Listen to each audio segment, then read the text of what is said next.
ala alihi wa itratihi wa ashabihi ajma'in, amma ba'd. Alhamdulillah, hari ini kita masuk lagi ke ayat yang seterusnya. Banyak benar cerita pasal Bani Israel ni.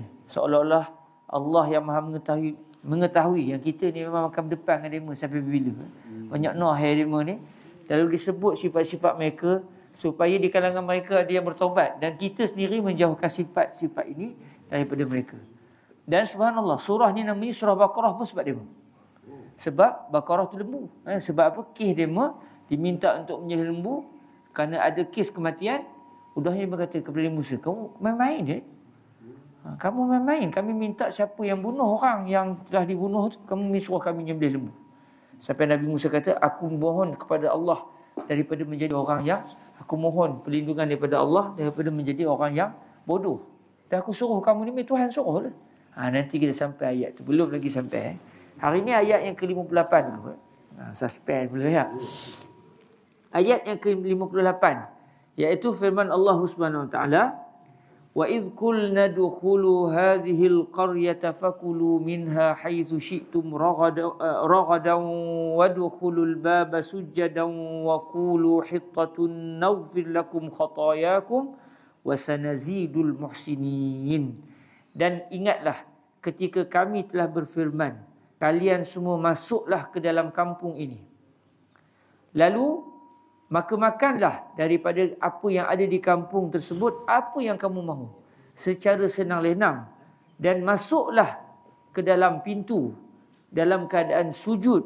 Dan sebutlah hittah. Sebutlah hittah. Nescaya kami akan mengampunkan untuk kamu semua akan dosa-dosa kamu semua. Dan nescaya kami akan menambah orang-orang yang baik. Orang-orang yang bagus. Jadi ini adalah ayat yang ke-58 yang Allah Subhanahu Wa Taala menceritakan tentang salah satu lagi perkara yang berlaku kepada Bani Israel, pelanggaran mereka terhadap firman Allah Azza wa Jalla.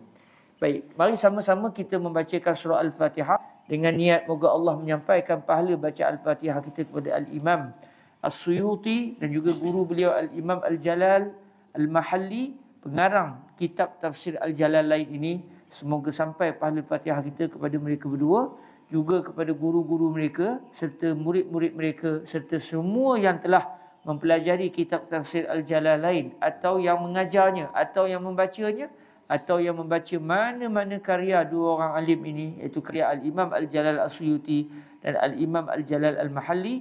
Moga semua mereka mendapat kiriman pahala Al-Fatihah daripada kita di pagi Ramadan ini. Al-Fatihah. أعوذ بالله من الشيطان الرجيم بسم الله الرحمن الرحيم الحمد لله رب العالمين الرحمن الرحيم مالك يوم الدين إياك نعبد وإياك نستعين اهدنا الصراط المستقيم صراط الذين أنعمت عليهم غير المغضوب عليهم ولا الضالين آمين. Kata Al-Imam As-Suyuti radhiyallahu anhu dalam menghuraikan ayat yang ke-58 tadi, wa idh qulna lahum ba'da khurujihim minat-tih.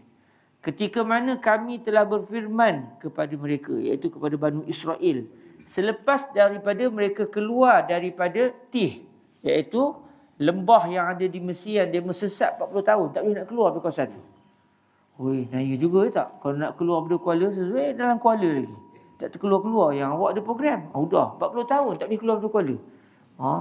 Lugu juga tak tahu nak buat apa. Habis minyak kereta, keluar kelor lah. Ke bawah, ke darat, semua mencari. Tak dapat-dapat keluar. Nak katanya, mereka 40 tahun Allah hukum, sehingga Nabi Musa pun meninggal dunia di Tih. Nabi Musa AS wafat juga di Tih, dalam keadaan tak sempat keluar. Dan peristiwa ini, mereka ucapan ayat ke-58 ini berlaku selepas kewafatan Nabi Musa AS. Cuma di sini tak disebut dah, tapi dengan padanan kisah-kisah sejarah yang lain, tahu kita bahawa ayat ini menceritakan apa yang berlaku selepas kewafatan Nabi Musa AS. Iaitu ketika mana kami telah berfirman kepada mereka, selepas daripada mereka keluar daripada Tih. Sebab apa? Sebab mereka tersesat di Tih itu. Kerana apa? Kerana mereka lancang mulut mereka setelah Nabi Musa kata, moh kita masuk ke Palestin. Maknanya moh kita gempur Palestin, memerangi ahli Palestin sebab masa tu ahli Palestin orang-orang jahat. Lalu mereka kata apa? Izhab anta wa rabbuka faqatilah.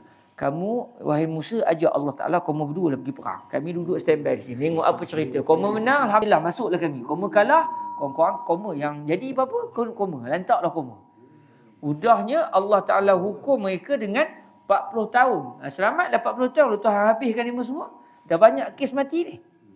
Mati kerana menyembah patung berhala. Anak lembu. Mati kerana biadab nak minta tengok Allah Ta'ala dengan alasan betul ke Tuhan ni ada. Kalau ada tunjuk muka Tuhan. Dua, udah mati lagi. Yang hari ni pun mati juga. Kita tengok apa cerita. Kena juga ni. Iaitu Allah SWT sebut ketika mana mereka akhirnya keluar daripada Tih. Dan akhirnya terima untuk berperang di Palestin. Iaitu setelah kewafatan Nabi Musa. Kalau mengikut dalam hadis Rasulullah sallallahu alaihi wasallam, iaitu ketika di bawah ketika itu Bani Israel ketika itu Nabi Musa pun dah wafat, Nabi Harun pun dah wafat. Yang menjadi nabi selepas itu adalah murid Nabi Allah Musa alaihissalam, iaitu Nabi Allah Yusha' bin Nun.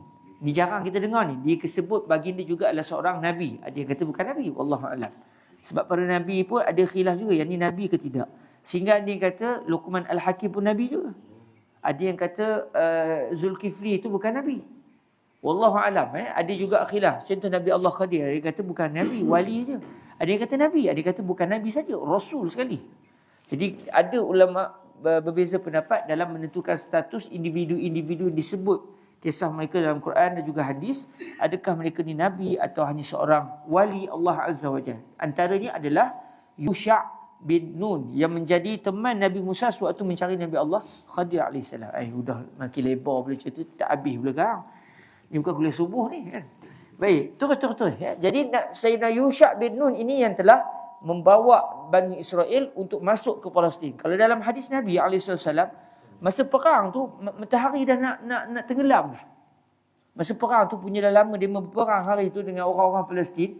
Perang masih waktu pagi, waktu malam nak perang macam mana tak nampak. Zaman sekarang boleh perang waktu malam. Dulu mana ada. Jadi bila matahari dah nak turun, nak terbenam, sampai Nabi Allah Yusha' ni mohon, ya Allah, jangan tenggelamkan lagi matahari. Hari tu lambat matahari tenggelam. Dia nak sembahyang maghrib, zaman kita lambat sikit lah. Maghrib lambatlah buka puasa hari tu kalau dia puasa tu. Sebab apa? Matahari tak tenggelam. Macam saya masa naik baru ni Gunung Khandamah di Mekah. Orang di bawah dah azan. Awak nampak Masjidil Haram, tapi kita di puncak nampak lagi matahari. Tunggulah kejap seminit dulu, barulah tak nampak matahari, barulah boleh buka puasa di atas gunung. Jadi mereka masuk ke dalam Palestin ketika ini setelah 40 tahun tak boleh buat apa. Akhirnya bertaubat dan akhirnya dipimpin oleh Yusha' bin Nun, dikatakan baginda seorang nabi Bani Israel. Lalu masuklah dan berjaya mereka menang di dalam peperangan tersebut. Lalu Allah kata apa? Udkhulu hadhil qaryah. Masuklah kamu semua ke dalam kampung ini.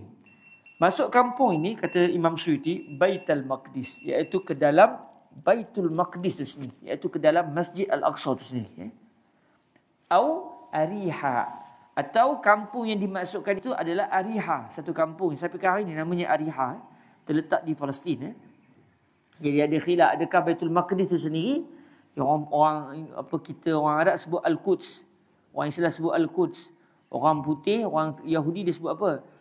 Orang putih sebut Jerusalem, orang Yahudi sebut Urshalim. Tapi orang Islam tak guna kalimah Urshalim sebab itu bahasa Yahudi. Kita macam nak guna bahasa kita sendiri, iaitu Al-Quds, kawasan suci, iaitu menunjuk kepada kawasan Baitul Maqdis sendiri. Fakulu minha haitsu syi'tum ragada. Bila kamu dah masuk ke dalam kampung Baitul Maqdis ni ataupun Ariha tu, makanlah apa saja yang ada di dalamnya, apa yang kamu nak secara raghadan, iaitu secara lapang, tenang hati. Lalu kata Imam Suyuti, wasi'an la hajra fi, secara luas, makanlah sepuas hati kamu dalam keadaan la hajra fi, tiada halangan untuk kamu. Maksudnya kamu, walaupun kamu masuk tu, kamu dah berjaya ambil kampung tu, semua yang dalam kampung tu menjadi milik kamu. Zaman peperangan dulu macam itulah, bila dah pegang satu negara, walaupun pokok tu tanam dia orang, contoh dia nanam pokok apa? Pokok apa, sukun. punyalah beria dalam apa pasu. Udahnya datang tentera tawan kampung tu dengan buah sukun kawan tu pun dia ambil sikit lagi. Dan dia punya kan. Contoh ya. Jadi ketika peperangan sudah mendapat kemenangan sudah diperolehi, maka seluruh hasil mahsul negara itu menjadi milik kumpulan yang menang. Kemudian disebut lagi wadkhulul baba sujada. Wadkhulul bab, masuklah ke dalam pintu, masuklah melalui pintu maknanya dalam keadaan sujud. Maknanya dia diperintah oleh Allah untuk masuk ke dalam kota Palestin. Waktu tu pulang dah masuk, kamu dah menang, makanlah apa yang kamu nak makan di situ, hak kamu semua. Tapi Allah mensyaratkan bila dah menang nanti masuk ke dalam pintu Baitul Maqdis itu dalam keadaan sujud kepada Allah. Sujud kepada Allah. Masuk dalam keadaan sujud. Masuk sujud. Masuk tu sujud syukur pada Allah Azza wa Jalla. Lalu disebut Suyuti ai babaha. Masuk ke dalam pintu itu maksudnya pintu Baitul Maqdis dan juga pintu Ariha. Kalau ikut Imam Imam Mulla Ali Qari yang menghuraikan sedikit kitab tafsir Jalalain ni, kata beliau iaitu bab Hittah. Satu pintu salah satu pintu nak masuk ke dalam Masjid Al-Aqsa hari ni, yang mana pintu tu dipanggil Babu Hittah. Pintu Hittah. Dia ada banyak pintu. Yahudi jaga belaka semua sekarang ini. Salah satu pintu tu adalah pintu Hittah. Mungkin Pak Dak pernah lalu ke tidak tu pintu tu, wallahualam. Moga-moga kita sampai ke Baitul Maqdis insya-Allah. Biiznillah. Jadi kata Imam Mulla Ali Qari, pintu tu adalah pintu Hittah tu. Nama pintu tu pintu Hittah. Sujada, dalam keadaan kamu semua tidaklah sujud. Munhanin. Munhanin, iaitu dalam keadaan kamu tunduk. Sujud di sini maknanya kamu masuk tu bukan masuk bongkak, masuk dalam keadaan kamu menunduk. Sujud di sini kata Ibn Suyuti maksud dia dalam keadaan menunduk. Dan seperti itulah yang dilakukan oleh Salahuddin Al-Ayyubi ketika masuk ke Baitul Maqdis. Bagi beliau, baginda lah Raja Sultan Salahuddin ni masuk dalam keadaan tunduk di atas kenderaannya. Tanda syukur pada Allah Azza wa Jalla. Dan itu juga yang dibuat oleh Nabi ketika masuk dalam Fatu Makkah. Jadi perintah ni adalah perintah yang Allah Ta'ala wajibkan ke atas mereka, yang juga diikuti oleh Nabi Muhammad dan juga pemimpin Islam ketika berjaya memenangi sesuatu kota. Waqulu, dan kamu semua sebutlah, mas'alatuna hittah, permintaan kami adalah hittah. Apa dia hittah? Kata Imam Suyuti, ai antahutta anna khatayana. Maksudnya permintaan kami ya Allah adalah hittah. Masuk dalam keadaan kata, ya Allah kami berhajat kepada hittah. Apa dia? Ya Allah kami berhajat untuk dosa-dosa kami dihapuskan oleh kamu ya Allah. Masuk dalam keadaan sujud, masuk dalam keadaan memohon keampunan daripada Allah. Idza jaa nasrullahi wal fath wa ra'aitan nasa yadkhuluna fi dinillahi afwaja fasabbih bihamdi rabbika wastaghfirhu innahu kana tawwaba.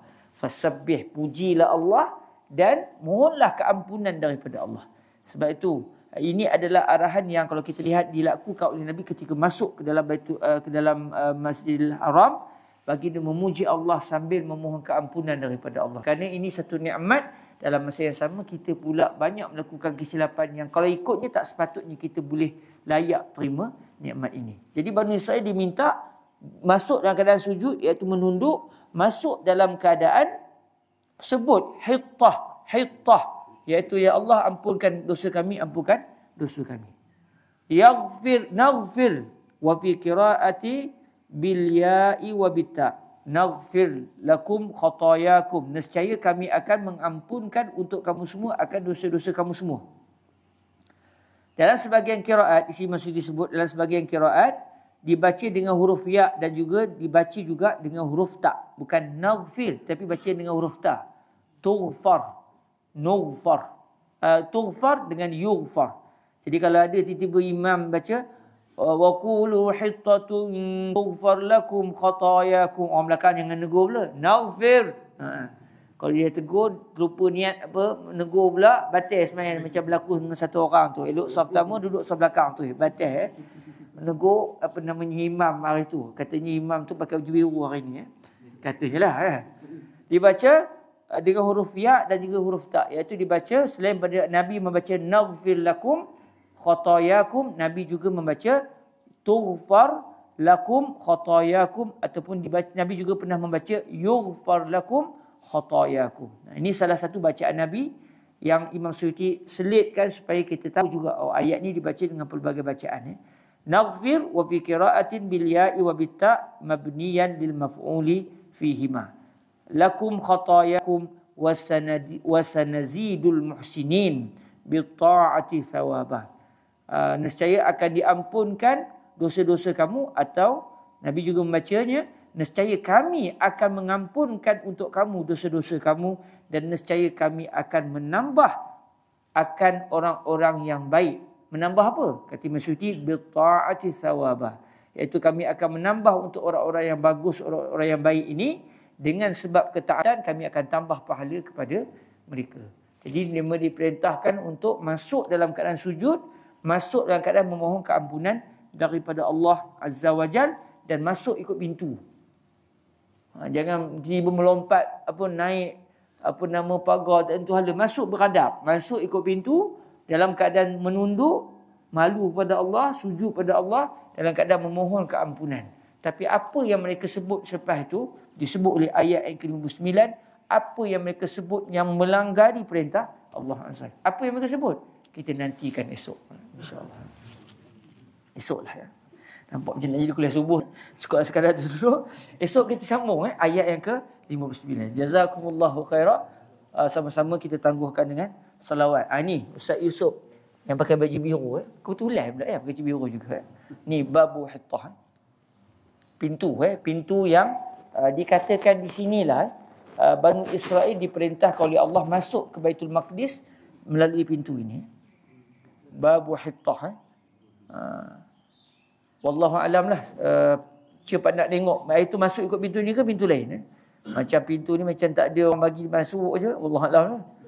Sebab hari ni kata Syekh Usama Said dan guru saya, pintu-pintu Baitul Maqdis semuanya dijaga oleh orang Yahudi. Mereka kita nak masuk ke Baitul Maqdis kena melalui dema dulu. Dan ada juga beberapa lokasi dalam Baitul Maqdis sudah diambil oleh mereka. Dalam Baitul Maqdis tu memang sudah ada yang telah ditawan. Jadi ada beberapa bilik dalam Baitul Maqdis itu orang Islam tak boleh masuk dah jadi pejabat dema. Dan dema letak gambar lucah apa semua dalam tu. Buat benda mengarut semua dalam tu. Dalam Masjid Al-Aqsa sudah ada kawasan yang mereka melakukan kemungkaran, orang Yahudi buat. Dan di bawah Baitul Maqdis itu, Masjid Al-Aqsa, maknanya kalau macam kita tahu, Masjid Al-Aqsa ni atas bawah sampai ke langit, turun sampai ke perut bumi, itu semua adalah masjid. Samalah mana-mana masjid pun. Macam Masjid Lubuk contoh. Kalau orang gali bawah itu, boleh nak buat rumah bawah tu? Tak boleh, sebab itu masjid juga. Kata masjid di atasnya tak, bawah pun masjid juga. Sampai ke atas langit lah maknanya. Jadi di bawah Masjid Al-Aqsa tu orang Yahudi memang gali dan mereka telah membuat kuil mereka di bawah Masjid Al-Aqsa. Maknanya mereka juga telah mengambil tempat Masjid Al-Aqsa sebagai kuil mereka. Jadi memang Masjid Al-Aqsa memang telah dijarah, memang sudah dijajah pada hari ini. Cuma bangunan Masjid Al-Aqsa yang di atas bumi itu kebanyakannya masih lagi mereka tidak menguasainya. Tapi sikit-sikit memang mereka nak menguasainya. Moga-moga Allah bebaskan Al-Aqsa pada zaman kita dan merezekikan kita untuk sujud. Masuk ke Al-Aqsa dalam keadaan sujud, masuk dalam Al-Aqsa dalam keadaan kita menyebut hittah ya arhamar rahimin. Biiznillah subhanahu wa ta'ala kita tangguhkan dengan selawat ke hadrat Nabi alaihi salatu wassalam. Allahumma salli afdala salatin ala di makhluqatika sayyidina Muhammadin wa ala alihi wa sahbihi وسلم عدد معلوماتك ومداد كلماتك كلما ذكرك الذاكرون وغفل عن ذكره الغافلون اللهم صل أفضل صلاة على أسعد مخلوقاتك سيدنا محمد وعلى آله وصحبه وسلم عدد معلوماتك ومداد كلماتك كلما ذكرك الذاكرون وغفل عن ذكره الغافلون اللهم صل أفضل صلاة على أسعد مخلوقاتك سيدنا محمد وعلى آله وصحبه وسلم عدد معلوماتك معلوماتك ومداد كلماتك كلما ذكرك الذاكرون وغفل عن ذكره الغافلون. سبحانك اللهم وبحمدك أشهد أن لا إله إلا أنت أستغفرك وأتوب إليك. بسم الله الرحمن الرحيم. والعصر إن الإنسان لفي خسر إلا الذين آمنوا وعملوا الصالحات وتواصوا بالحق وتواصوا بالصبر. جزاكم الله خيرا. السلام عليكم ورحمة الله وبركاته.